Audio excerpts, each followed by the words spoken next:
No, this is a making your bed podcast now. Like, this is not a making your bed podcast. We have to continue. Like, I refuse to have a making your bed podcast. This is why? No, this is it. We're moving.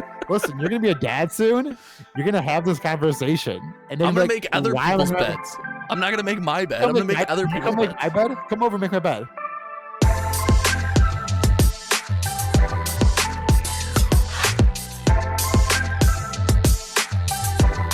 Let's do it live.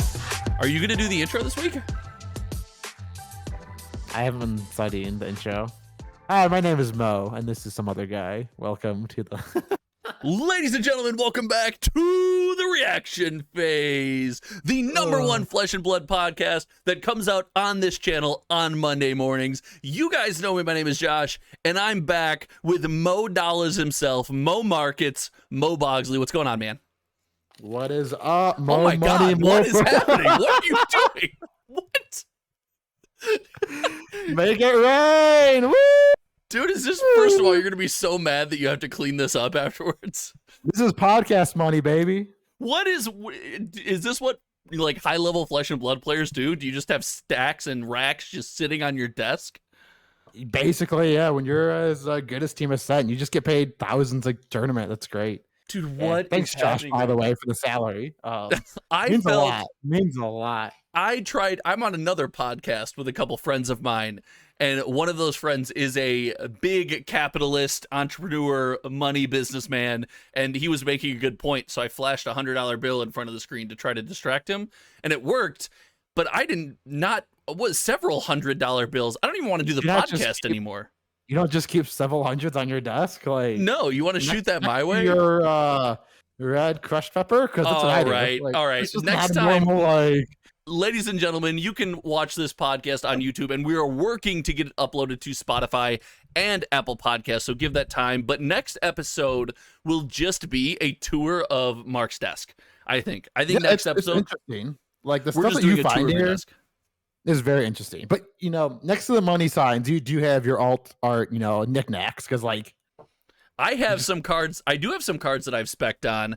I have my foil...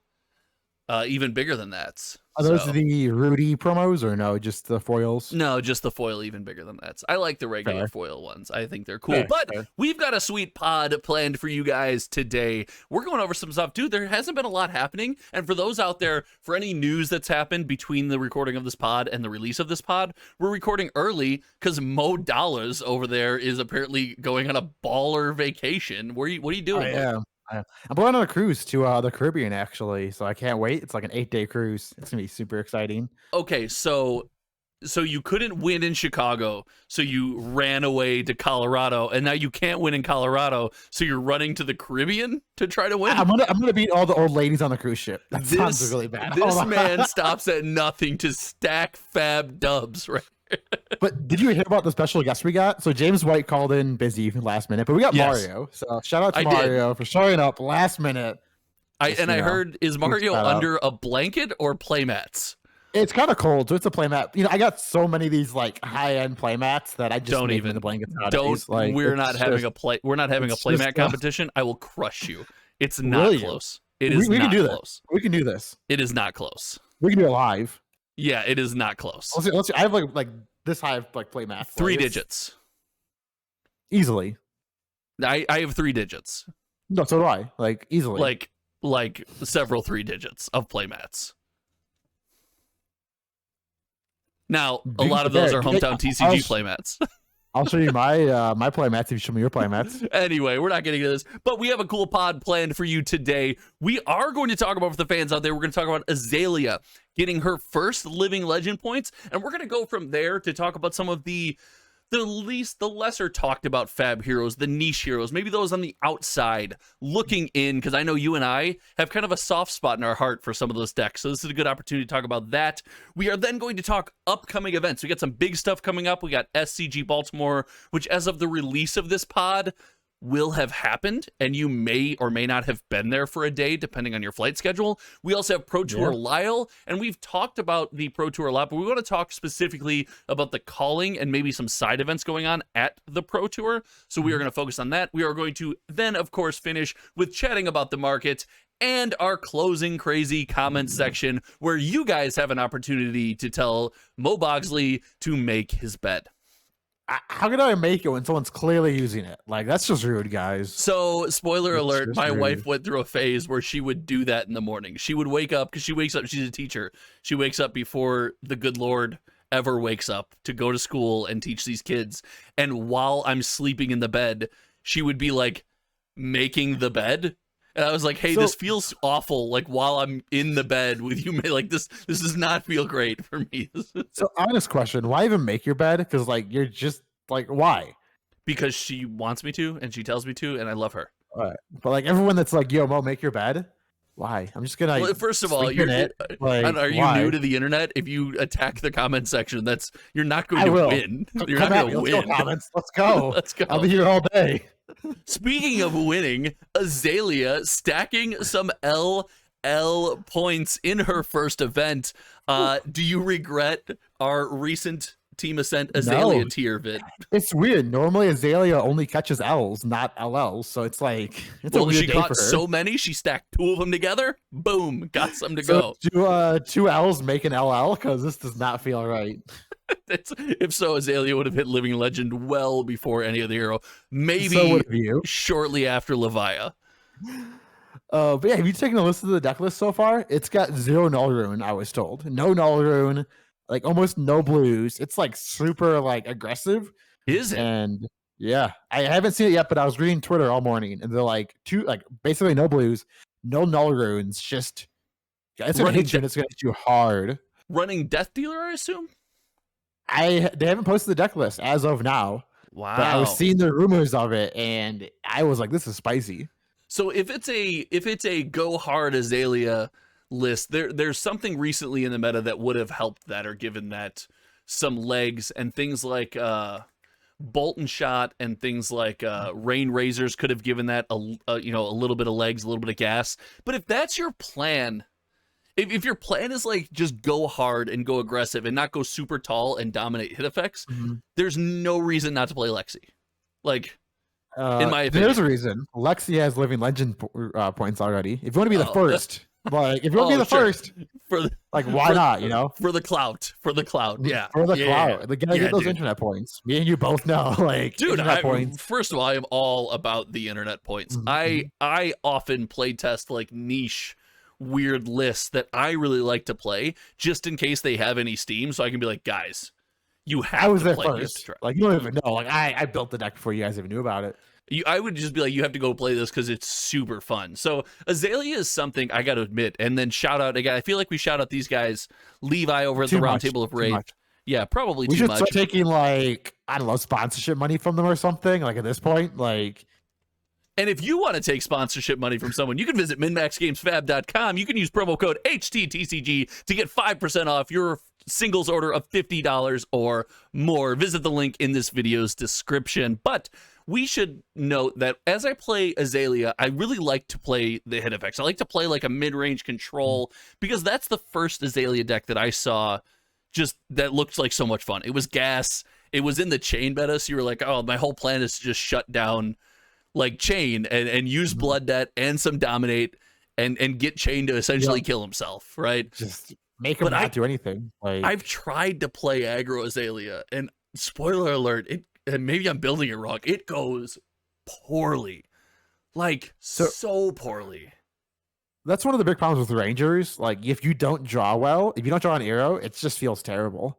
And I think Azalea can kind of fight against that with, like, some of the opting she does, but man, if you have a bad draw with the Ranger, you just lose all tempo, and it just feels miserable. So, dude, it feels so bad. There are turns with Lexi, you're like, okay, pushing 24, 25 damage, getting ready for my next turn. Look at my hand, shed tier, and not only that, but everything in your hand now also blocks for 2.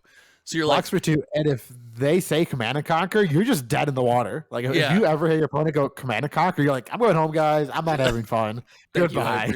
I appreciate you. The best is Command and Conquer, block with 2/3 blocks, then drop 3 of a kind, and still be able to keep up some kind of tempo. So there are tools for Ranger, and Ranger has a lot of card draw, which if you follow this channel at all, or you know this about me, Mo, I like card draw, man. Pummeling Pursuit of Knowledge is like it's my jam. Like that's probably my favorite play. Dude, that's my favorite play in Flesh and Blood. Like the incremental value you get from that play is just like card draw too beautiful. I don't care how much. I don't even care how much damage it does. I don't even care. It could deal 0. Just let me draw. It could deal 0 damage as long as you discard a card and I draw. Net 2 card swing. Oh, bro, I'm in. I'm so in. It's cards so are great. Good. Like seeing as many cards in a turn as possible is what makes Azalea so much fun. With all the opting, all the card draw. Like it lets you do stuff outside of your hand, which is hard to do in Flesh and Blood. Like Chain did it pretty well. Kano does it. Azalea does it. Who else does it? Like really, no one. Spoiler alert: playing cards from a second zone outside of your hand. Good. Who knew? Ooh, I didn't. Thanks for telling me. Like, who could have foreseen this? With like no drawback either. Oh my god. Whew. Well, they do a damage to you. When you start at 40, yeah, it's a big. They do a 40. When you're doing 40 to them, you take 5. Like But we compensated for it. You get an extra 6 health essentially with Husk. So yeah, it makes it fair. Good point. We compensated. Yeah. Husk is fair.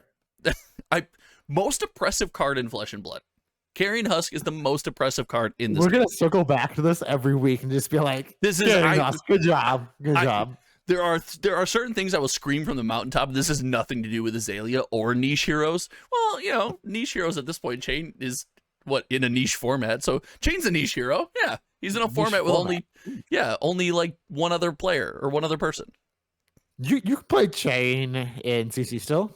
You just have 20 life. 26 life. You got 26 life. You just play him in CC. You have seeds. It's great. That's a problem. The first time a young hero wins a major CC event, we're in trouble. That's not great. I'm gonna start bringing up the skirmishes and just try to I'm gonna go to Chicago, bring young Chain at a CC event, and just continue losing. Like, so good, par for the course for you. But I don't know. All I do is lose, no matter what. So yeah, there are certain things like that. I will scream that from the mountaintop, and I will scream how unfun it is to play against Oldhim from the mountaintop. I actually enjoy the strategy against Oldhim. It seems fun. It's like a puzzle, but. Sure, if your puzzle is a brick wall and your tool to beat the puzzle is your face, and you just have to smash your face against that brick wall until you're through. It's a normal Saturday night, you know this. I just go to the bar and just smash it. If you see Mo Boxley out and about, ask him to perform this party trick for you. He will. I've seen it. It's pretty great. Mm-hmm. Yeah, buy him a Red Bull and vodka. He does it. It's great. Or sorry, a G Fuel and vodka. Shout out G Fuel, future sponsor of this podcast. Hashtag code Moboxley at checkout for 0% off. You're welcome. Hashtag code Moboxley for getting blocked at checkout. No, you can no longer use promo code HTTCG to get kicked off the website. Feel free. So let's talk about some other niche heroes, because I want to talk about this. And for my own selfish reason, I want to expand niche heroes into also niche strategies. Because that's fair. You can place every hero so many different ways that you can find a niche strategy in every hero. Sure. What's your favorite off meta niche hero deck? Not living legend points. Outside the box. What's your favorite deck? Honestly, Data Doll. Data Doll is like a puzzle. Again, it's drawing extra cards technically. Sure. And every game with Data Doll is just a ton of fun. You can play Ibophidia, which is one of my favorite cards to pitch every game. So Data Doll is a fun puzzle with every game feels different because you're randomly boosting stuff and just hoping to hit them. And I can honestly say I think Data Doll in a CC format with 40 life could actually be playable. I think she might actually be decent. That's an unacceptable answer. You have to come up with a better answer, because last week Blitz. Because Blitz, I think. The internet knows that last week on this podcast, you claimed that Data Doll was not only going to have a spot in Blitz, but was going to perform as one of the top decks. So you don't get to know. The question was an outside off meta, not a top deck. What's your favorite hero to play? She's off meta right now, right? Like no one's playing Data Doll. No, according to you, she's top tier. She's S tier. Maybe S plus. Maybe Starvo tier. Maybe Starvo tier. I mean, she's too good. Hashtag ban Data Doll. I want to get some hashtag ban Data Doll. 2 intellect, not 3. 3 intellect, too good. Let us know in the comment section how many intellect do you think Data Doll should have, and how much intellect do you think we have for suggesting that you play Data Doll at the freaking Worlds. Yo, if this video gets 1,000 likes, I will play Data Doll at Worlds. Done. Lock it in. We're doing it. I'm gonna edit that and just put the word views over likes. And then just, oh, you gotta do it, dude. You gotta do it. That's a if joke. This video gets 1,000 views. Say the words for me so I have a place to cut it up from. Thank you. Thank you. So no, you got to give us a real niche hero. I'll let you think. I'll give mine. I love the concept when Briar was announced and released, the concept of this value strategy Briar, where you're throwing these 6 attacks, you're using Earthlore Surge to pump them, and you're using things like Crown of Seeds to constantly find attacks versus non-attack actions, and then also getting access to cards that are elemental, they block for more, and then, oh, what's the instant that is, I forgot the name of the card. It's an instant, and you can buff the block on an elemental card. It is... it's +4 for red, +3 for yellow, +2 for blue. Is it Summerwood Shelter? It could be. I know the card. It's a rare. And like, that's one of my favorite tools. That's one of my favorite tools in the toolbox, especially the blue one. It fuses, it adds 2 block. It's a blue. It can go into your arsenal. It can be thrown away if you don't like it with Crown. And another thing with Crown, it turns on cards like Tome of Harvest. I can now arsenal that last Tome of Harvest. I love that card, and I get to play that card in that deck. I was so excited. It says draw card. It's draw 3. It's net. It's net even, right? Realistically, it's net even. It's half of realistically, it's bad, but man, it's fun. But man, it's so much fun. You get to see. So I was playing Sift. I was playing with John over at Treasure Hoard Games the other day. A pretty cool local shop out by us, owned by a friend of mine. Shout out Dennis. Shout out Zach. Those guys own that place. And we were playing some FaB over there after checking out the shop. And Sift was one of those cards where it's like, good Briar players, like, if you're playing Sift, you're playing Briar wrong. It's a blue that blocks for 3 and with an embodiment blocks for 4. But man, some turns you're like, I'm gonna hold it and YOLO this hand and get half an embodiment and throw 2 cards away. Dude, it's so much fun. Anyway, so that's, my Briar strategy. Oh, and in that strategy, you get to be like, Earthlore Surge, Pursuit of Knowledge, Pummel. Pummel. Oh god, I love Pummel. A good Pummel is always just a good time. Like the best. How often do you stare at your opponent? Your opponent's like, Command and Conquer, 1 card in arsenal, 2 pitch floating, or 1 pitch floating at a tunic counter. It's just looking at you like, and you're like, dude, I know what you're doing. You're not slick. Like, I'm aware. That's the reason why I like to play 1 Razor Reflex or 1 Pummel in almost every deck that I play. Because once they see you pitch that first one or play that first one, they will respect it for the rest of the game, and you don't have to commit because you don't have any more. They see that one and they're like, I did that in chain. I played 1 Red Razor Reflex, and the first one always gets some, and the second and third you don't need because they think they will overblock late game. They will play around it, and you just laugh. You're like, there's no more Razor Reflexes. Like, dude, shout out Hometown TCG Ascent, Ian. Deadly Barracuda did a deck tech on the channel, and he did a chain masterclass for all the patrons. And he was like, same reason he does every chain list. And this guy had games on chain. I mean, it was insane the amount of chain this guy played. And he was like, yep, it's 1 Razor Reflex in the list. And everyone's like, why 1? Why 1? He's like, because you either Razor Reflex something and its value, or you banish or pitch it and it's psychic damage. It's mental value. Your opponent plays around the other 2 for the rest of the game. It's crazy. If you want to get super crazy, you play like a yellow and a red, so they have no idea how many you have in the deck, and they're like, like a yellow and a red Pummel, or like a blue and a red Pummel. Yellow Razor Reflex is such a bad rate. That's the best reason why you play it, because it's so bad that it's good.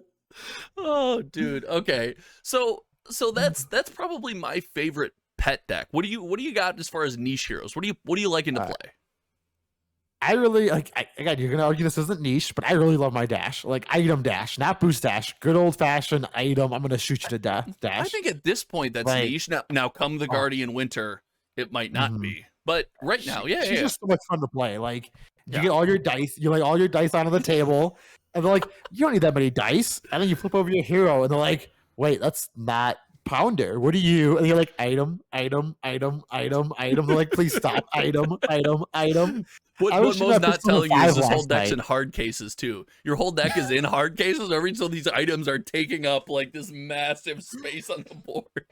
She's like, playing with permanents in Flesh and Blood feels illegal. It feels like I'm breaking the core rules of the game, and it just feels so much fun to do so. Like, and yet you hate Prism. I don't understand. Prism is a fun deck to play, but it's just miserable to play against. I think it's the worst deck to play against. But, but outside of Dash, I think we've talked about Prism too much. I think we're just gonna skip over that. Outside of I want Dash, to give you an opportunity to call Prism players bad again. I'm not saying they're bad. I'm just saying they're not good. But I'm not saying. I'm just saying. Listen. If Prism players were good, the deck would have LL already. Listen. Okay? Outside of Dash, what? Listen. Outside of Dash, what? I love a good KO. Like, I just like rolling dice, and just being able to roll dice is such a I think KO is gonna take Worlds by storm if people break the deck. But right now, you just bring your favorite D6s, and you're just like, "Woo, I gotta roll!" Like, it's like the craps table. Like, I want to buy one of those like mini crap tables set and bring it to the Flesh and Blood and just roll them. Just like roll it on the craps table. And just, I'm gonna tape down next time I play Kyle. I'm gonna tape down a cardboard box and throw down some singles. Like I'm in the alley shooting dice while I'm playing. Honestly, dude, you get one of those mini crap tables, and you know what? You get the ready to role play mat, whatever. Like it's on the craps table. There's I don't know if there's a play mat yet. Gambler's gloves. Gambler's gloves. Well, that's one of them. Yeah. There was a new card in Everfest, like on the craps table. Editor, pull that up. Put that on the screen. Yeah, Josh, do it. Yeah, it's not happening. Yeah, I know what you're talking about, though. That would be sweet. Rolling dice. Like, that's why I always wanted the Gambler's Glove playmat.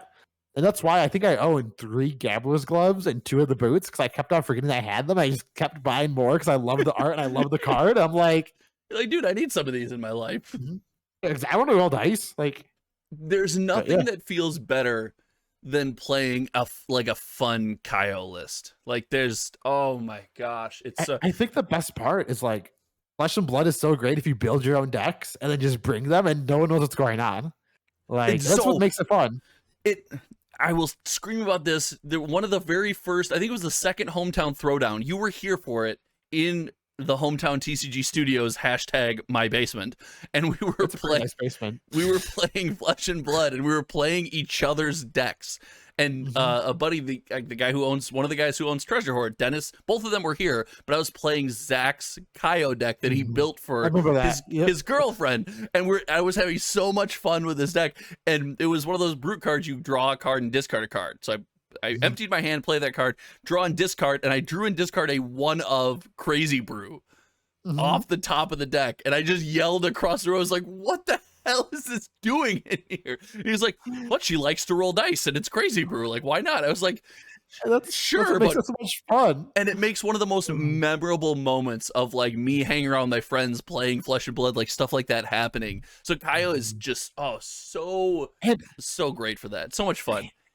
And those pet cards, like those like random like includes that you don't expect, like at the Pro Tour, the first Pro Tour, it was a Prism Air match. I got pummeled. Like he hailed an Air Edition and then pummeled it. And I was like, this is just good times. Like I'm not even mad. I'm gonna lose this game, but I'm having fun, you know? Like I love that kind of stuff. I'm getting pummeled. I don't like it. But gosh darn it if it's not happening. Like, and then you get pummeled day 2 in the Pro Tour. You're like, oh, it's Herald's Air Edition with a pummel. I just lose. Like I can't come back from this. Like no, and it's like the guys, so we're playing up at MinMax a lot, and the players at MinMax are they're probably some of the most competitive and best in the region. They're fantastic players, and players that hide pummel are so annoying to play against. Players where you can read, like me and my friends, we're gonna pummel each other. It's like it's like this, but players that can hide pummel and you truly don't see it coming.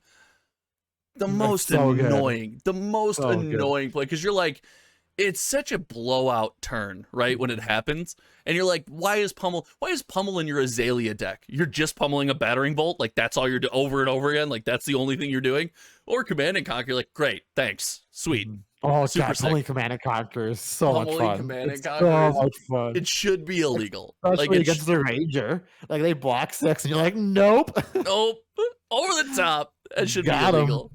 So those are definitely some of the most fun decks. I used to have fun playing Bravo in Blitz, OG Bravo in Blitz, with Stamp Authority and turning off on hit effects and stuff like that, and just drawing extra cards, Blessing of Deliverance, drawing some cards, getting some incremental value there. That was always tons of fun.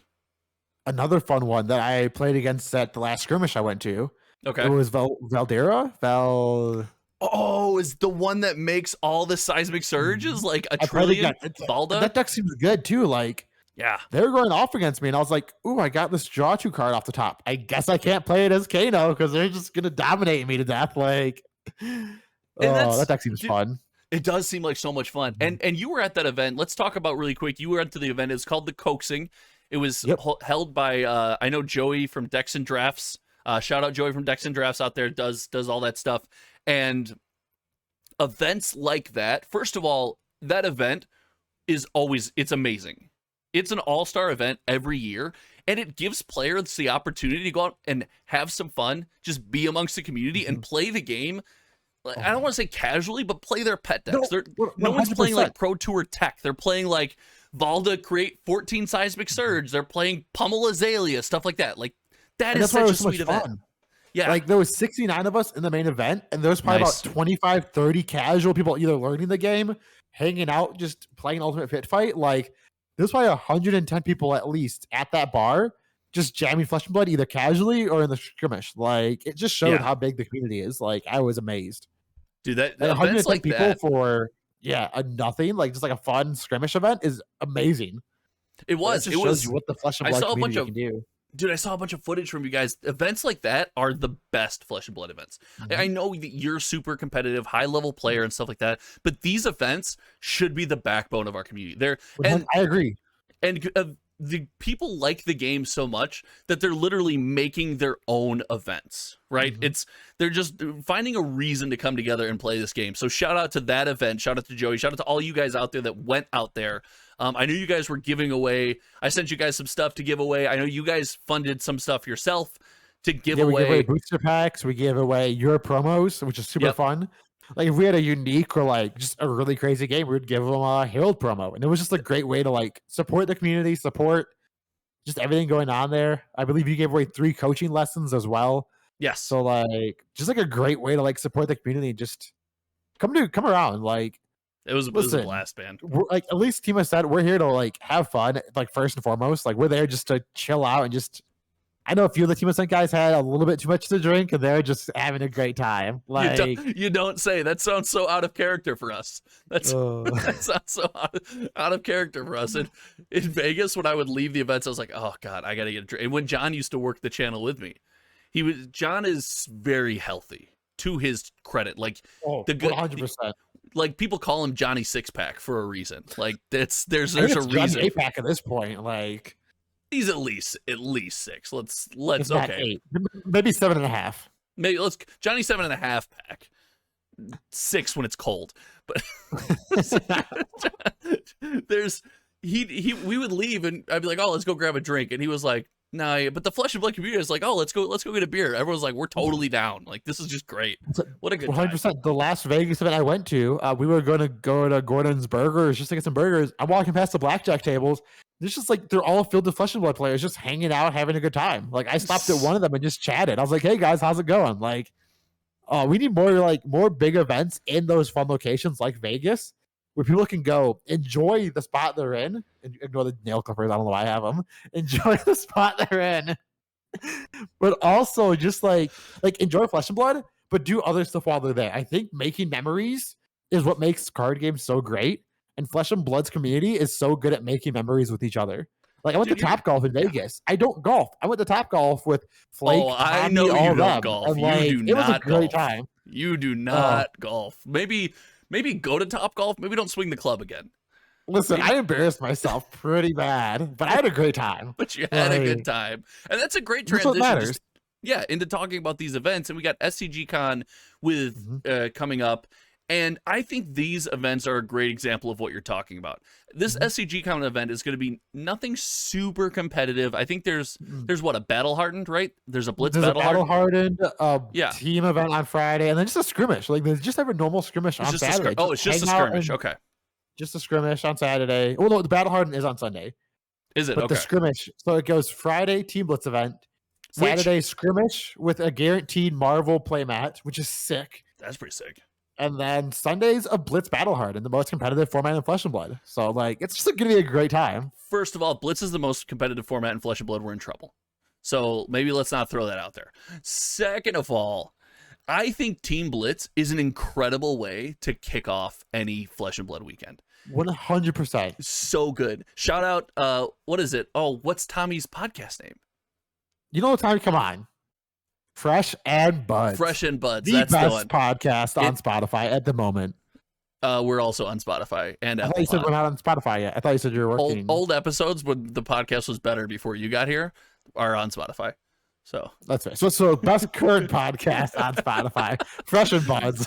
Dude, but that kicking off the weekend that way, playing in that event was so much I agree. That was fun. Like, you just hang out with your bros and you just that's all you're chill. doing. You're hanging out with friends and jamming games and laughing about the game. You're enjoying yourself. I mean, yeah, you're every time you sit down and play a trading card game, you're trying to do something, whether it's trying to pull off a combo, whether it's trying to get a win, whatever it is. But man, just such a great way to like meet people that you're going to see all weekend. So the fact that they're kicking off this event like that, I think this is the best way to kick off. I think every event should kick off with a team blitz event. Dude, like, what a great way to bring people together. A teammate for the Blitz event, shoot me a Twitter notification. This video comes out late, but if there's any time travelers out there, shoot me a message asking to be on my team.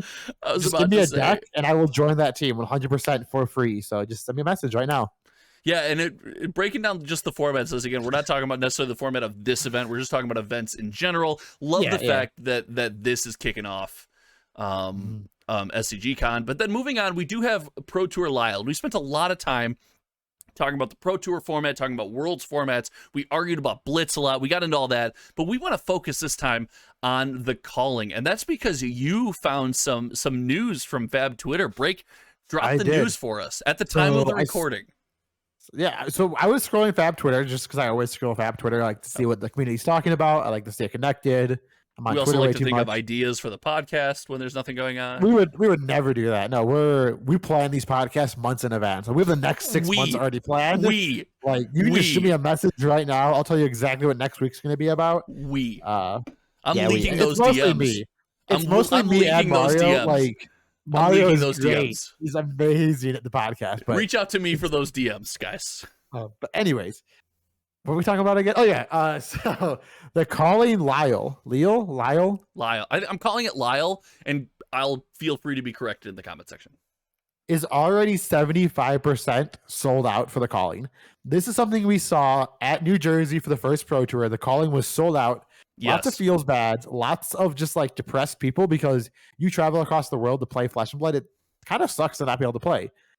So they've already announced they're 75% sold out, and this is because I'm going to assume they're doing what they did last time, where any Pro Tour competitor that does not make day 2 or does not wish to play day 2 gets an automatic spot in the calling, which I think is a good idea personally. How about you, Josh? So I've got mixed feelings about this. I Flesh and Blood, whether I agree with it or not, has committed to its 2022, its whole year of existence in 2022 is based around high-level competitive play. And I have been a stand for pushing casual, more for fun play, right? Because when casual players play against Mo Bogsley or play against the likes of Team Ascent, they're lucky that you guys are open and embracing the new community and helpful, because there's a lot of high-level pro players that aren't, but not so intentionally. They don't do it out of malice. They do it because when you're extremely good at something and you're high level and you're competitive, you can come off as intimidating. And so it's hard to interact with those people, right? And so that can be a challenge. But I also get that, hey, if this is the Pro Tour, we're bringing these pros out here, we want to give them something to do when they scrub out day 1, right? So it kind of flips it goes back and forth for me. If they're going to market it as an event for everyone, if you're going to be like, hey, this is our pro tour, however, we want it to be a celebration. We want to surround our pros, our competitive players, with the entirety of the community. I think you can't do that. I think if your whole thing is like, we are going to surround our pros with as many people as we can pack in one room to love Flesh and Blood, and that's the purpose of that calling, then you can't do that.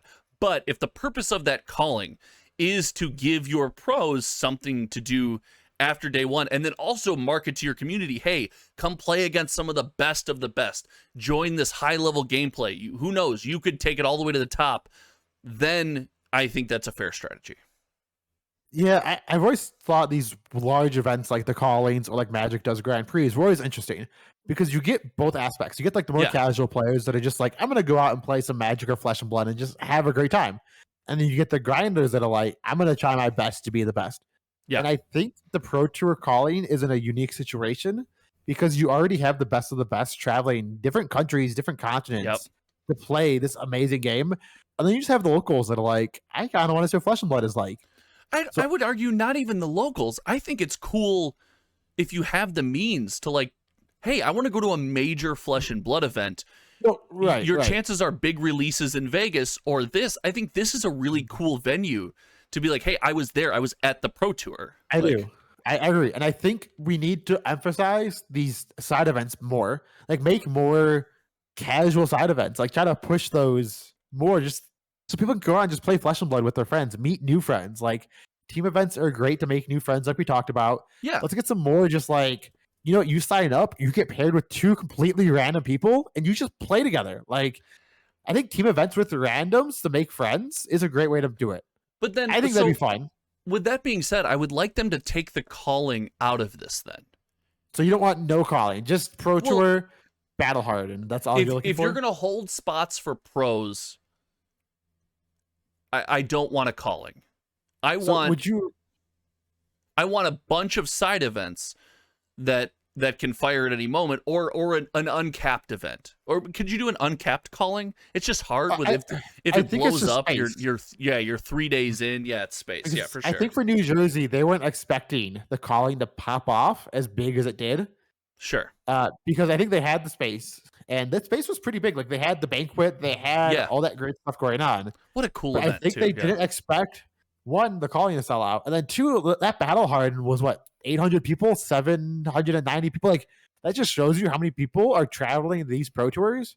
Yeah, and I don't think they want to make the pros buy their their calling ticket if they don't know if they're going to use it, because then you have seats that are not being filled, right? Because if you don't save them seats, the pros will just spend that $50, buy the ticket anyways, and now the people that want to play can't play because the pros have all the tickets. I think this is a happy medium to not have the pros buy out the tickets. Maybe it's an option too. Maybe you give your pros an option and say, just to try to, I'm trying to think, if we're going to do it this way, how can we open up more seats so your every person can walk in and play in an awesome Flesh and Blood event? And maybe the answer is too, when you register for the Pro Tour, you're a pro, you have a box to check. Hey, if I scrub out, I will be playing in the calling or I won't be. Instead of reserving the seats for them for those who might not be playing, right? I think they just do the math, right? Because I think every pro is going to say, yes, I want to play the calling. If they don't make it, I think they're all saying yes, right? Because most of them travel to... I do, because they traveled across the country, even just across like state and or country lines, right? Sure. To get this big event. I think if they're going there, if they made the Pro Tour, they're grinders, but they also just love the game and they want to play Flesh and Blood all day. That's just me though. Like if I travel, I want to play Flesh and Blood all day, 24/7. Dude, I think you're right. I just think and we're probably not going to solve it like live on a podcast, live recorded podcast content.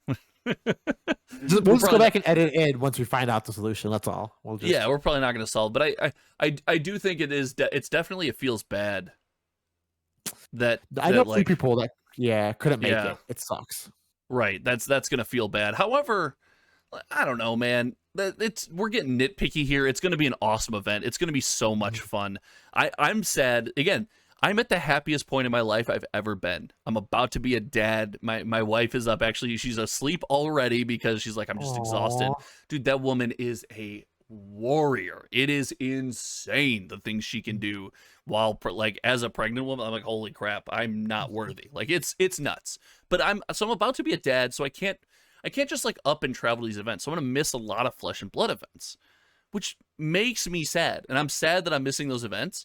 I'm not sad for the reason why that I'm missing those events, but I do miss, like, it's sad that people aren't going to be able to experience. They're not going to have that same experience that I had walking into a calling, knowing you have a spot. Like there's a weird like unknown hanging over you. But I encourage anyone, guys, if you can get out to these events, you need to go. It's some of the 100%. It's some of the most fun.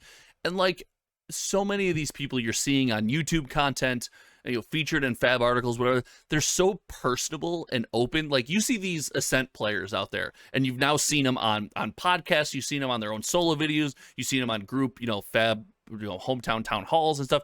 So personable, willing to talk you through anything, willing to chat with you, play side games. You need to get out to these events. I can't express that more. And like the main event, not the main event, like Flesh and Blood during the day is a great reason to go. Everything that happens after those convention doors close is a whole other reason to go. The community, it's like move as one, right? It's like where's everyone from the convention going? Okay, that's where we're going. I've met people at one of these events, and then you're suddenly having dinner with them. You're like, I just met this person 3 hours ago. I am now invited to dinner. Like, Flesh and Blood is a great community. It's amazing. I linked a clip from the Calling Vegas 2 years ago. I walked into the event and people were shaking my hand. I was like, oh my God. And we were not like huge, but the community is just so tight knit. And then Kitchen Table TCG stuck a camera in our face. And there's a clip that I shared, and it was like Louie's head and John's head and then my chest from here on down. And like I was just like moments like that and memories like that. And I'd never met any of these people before. And it's like, oh, you're instantly friends. It's crazy. It's so much fun. It's so cool. Like, and a lot of these people, like, we're all adults, we all have jobs. So like I won't talk to a lot of my Flesh and Blood friends for like 2 or 3 months. I go to the event, bam, best friends again. Like we're hanging out, we're doing everything. Like 100%. Amazing. Yeah, I say till I'm blue in the face that so many of my friends now at this point in life are from this game. Like, and it's so cool because you'll make friends in Flesh and Blood or whatever card game or hobby you have. I met Nick, who's on the team, Stup Nick. What was it? 10 years ago? I was 16 in high school. I was driving to the card store to play with the WoW TCG. He taught me how to play, and now here we are 10 years later on the same Flesh and Blood team. Like, these are friends for life. He was living in Denver. I was in Chicago. We reconnected to play this game. He was like, hey, man, I heard you're having trouble winning. Come on out this way. It's a softer field. We're going to get you some stuff. Hit the like button down below. Subscribe. I'll see you guys in the next video. Bye-bye. Hit the dislike button. So, no, we both agree. These events are so much fun. If you got there, get a chance. I can't wait to talk about like what happens at the event. Our pod the week after the event is going to be nutty. I'm so excited. I'm going to be like hungover after my cruise that Sunday night being like, yo, man. Yo, what happened? Dude, I'm so excited. I can't wait. So guys, make sure you're subscribed. I can't wait. What? I'm going to be streaming that the coverage live on the cruise ship. Like, just watching it. I can't wait. Like, I thought you meant live at your YouTube channel, which, guys, if you're not following youtube.com/MoBoxley, go give them a follow. Dude, I think did you jump to 200 subs? I jumped a while ago. Yeah. I jumped to 200. Now we're at 300. Let's go. Hey, I'm trying to post a video every week. This week I posted how to like the new Kano deck list. The Kano deck list I will be bringing to Worlds unless something crazy happens and this video gets 1,000 likes. So when you're ready to beat Mo Bogsley at Worlds, you know what he's on. I will give you my deck list. I will 100%. The deck list is there. I'm ready to play Kano. I believe this week after this video, I'm recording a Kano tier list, like which kind of decks you're most and most excited to see. It's a Kano tier list. Which Kano is best Kano? No, more like which heroes you're the best against. Like which is your good matchups, what's your bad matchups as Kano. Oh, that's interesting content. I'm into it. So go ahead and subscribe. It's free for now. It's always going to be free. I don't know who you think you are. It's free to subscribe to my channel too. It's free. Just go subscribe to any channel. It's all free. It's all free. Just wait. Just wait. Okay. All right. Well, but anyways, outside of your YouTube weird conspiracy theories, these events are going to be sweet, but let's touch on the market a little bit. There's not much to talk about today. We were having an interesting discussion beforehand where Flesh and Blood is in a unique spot where it is so much better to buy singles than it is to buy sealed product that it's a really cool time to get out there, try a bunch of these decks, build more casual decks, and build decks for all your friends so anyone can give this game a try. Build commoner decks, build any deck you want. Fab singles are super affordable right now. You should go pick up whatever you need. It's a great time in the game. This is a player's market, which is my personal favorite market because I'm a player. Like, you can go out there, you can get your cards, and then spend extra on the bling if you want the bling. You get the best of both worlds. Bling is still expensive. 99% of the deck is still cheap. Like, you can just do whatever you want, and it's great. I haven't built more than one modern deck because I was like, modern's too expensive in Magic. I can't do it. Flesh and Blood, I'll splurge for, I'll spend it. In Magic, I'm like, I'm on a budget. I'm only spending this much on modern. And then I go and I build 5 Pioneer decks and I buy all foils. Like, Listen, foils are the life. Like, Pioneer is so affordable, and I'm like, so I'm that guy in Flesh and Blood where I'm like, yeah, but I could get the cold foil, so I think I'm just gonna get the cold foil. Yeah, Mr. OG Stormstriders. Go ahead. I don't have them yet, but something interesting in the market is the price of PTIs are currently increasing because of the prize support at Worlds. Yes. So before this, PTIs were sitting around 500 to 700. What I was seeing online. Now I see the asking price almost tripled, about 1,000 to 1,500 for that PTI. I was about to say, like, I thought I saw close to 1,500 to 1,800. They are going up now because of Worlds. So like the Pro Tours, people were like, I don't want to spend because like the return on investment's lower. Yes. Being able to say you're at the very first Worlds when you get what was like $2,000 for top 64 or something. It was a lot. I don't know the numbers off my head. But like people, that price is going high. This is a sell if you have PTI. Yeah, so if you have PTI and you're not going to use it for if you have PTI and you're not going to use it, make sure you don't use a podcast to try to sell that right PTI. Here, 1,000 to the guy in the red, 1,000 going once, 1,500 to the right, 1,500 to the right, 1,700. Josh, what's that? 2,000 for Josh. 2,000 going once, 2,000 going twice, 2,000 sold to Josh. Okay, cool. You guys will now see Josh at the Worlds. Congratulations. I was wondering how long you were going to do that bit for. I was going to let you go. Go for it, dude. I was going to keep going, but yeah, we got stuff to do. But we have, spoiler alert. So we don't have much to talk about in the market this week, but there may be coming up next week on the pod to talk about one of the largest Flesh and Blood deals ever. What? Possibly. And How do I not know this? That is all I can say, but I think might be some huge market news to talk about in the coming weeks. It's a two-way conversation. There's a lot going on. You know, ears to the ground. I do some inside reporting, some scoopy scoops, some scoopage myself, if you will. So we'll see, but there's a lot happening in the Fab market behind the scenes. It's definitely a market for singles. Get your singles, and if you're on the hunt for singles, buy them from MinMaxGamesFab.com. Use promo code HTTCG for 5% off your singles order of $50 or more. And some of that goes back to help the channel. So you guys be helping out the pod, helping out the channel. Appreciate you guys, and helping out Ascent. Also, while we're here ending the pod, Ascent has spun up a website, ascent-gaming.com. You can go buy cool Ascent merch featured on their website, learn about the players, watch some of the content. These guys are out there grinding, dude. Shout out Bova for that awesome work. What? I will have a hat on next week if you want to see the quality. If you want to see it, I will give an honest review next Sunday on the podcast. I have a couple Hometown TCG hats on the way myself, so I gotta put down the Cubs hat. Dude, I keep getting comments on the Cubs hat, and then I have to inform people that I don't like baseball. I just also don't like brushing my hair. I mean, the Cubs are the worst Chicago baseball team, so I will agree with that. That is a bad hat. First of all, this hat was amazing. This hat is incredible. I got this hat. It looks really good. Thank you. I got this hat going to some game, and they were handing them out at the door. And that's a super cool hat. Like, yeah, it's pretty sweet. Anything else but the Cubs, I would love it. That's the only downside. You sound a little salty. Salty sailor. About what?